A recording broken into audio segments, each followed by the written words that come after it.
வேலைக்காரனை கூப்பிட்டு உண்மையை சொல்ல வச்சு குற்றத்தை நிரூபிக்க வந்துட்டேன்.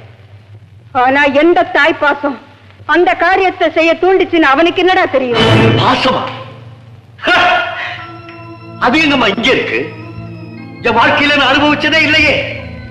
இப்பதான் முதல் தடவையா பாசம்ங்கிற அந்த வார்த்தையை உங்ககிட்ட இருந்து நான் கேட்கிறேன். ஆனந்த், ஏமா உங்களை ஒண்ணு கேட்கிறேன்.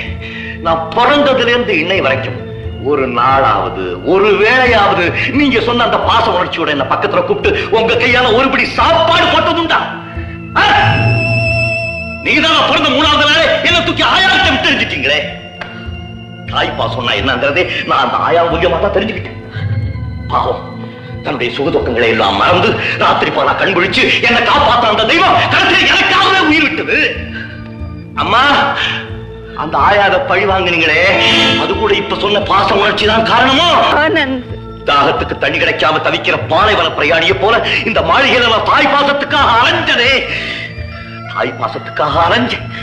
அப்பதான் லாதா வந்தா என் உள்ளத்துல உறங்கி கிடந்த நல்ல உணர்ச்சிகளை எல்லாம் தட்டி எழுப்பி என்ன ஒரு உத்தமமான பிள்ளையாக்கி உங்க கையில ஒப்படைச்சா.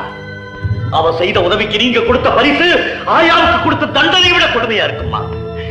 செய்த நன்மைக்காக செய்யாத ஒரு பழி அவ தலைமையில சுமத்தி எல்லாரும் அவளை அடிச்சு விரட்டிட்டீங்களே.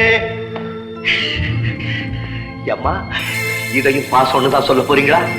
பாசத்துக்கு இதுதான் அர்த்தம்னா அப்படிப்பட்ட உங்க வயிற்றுல பிறந்ததே நான் அவமானமா நினைக்கிறேன். ஆனந்த், என்ன சித்திரவதை செய்யாதே. அதை நான் செய்ய மாட்டேமா. உங்க மனசாட்சியை உங்களை கொஞ்சம் கொஞ்சமா சித்திரவதை செஞ்சு அணுவணுவா துடிக்க வைக்க போகுது. அந்த நேரத்துல உங்க பெரிய மகை இந்த ஆஸ்தி அந்தஸ்து ஆடம்பரம் எதுவுமே கூட வரப்போறதில்லை. ஏண்டா, பெத்த தாய்க்கே சாபம் கொடுக்கறியா?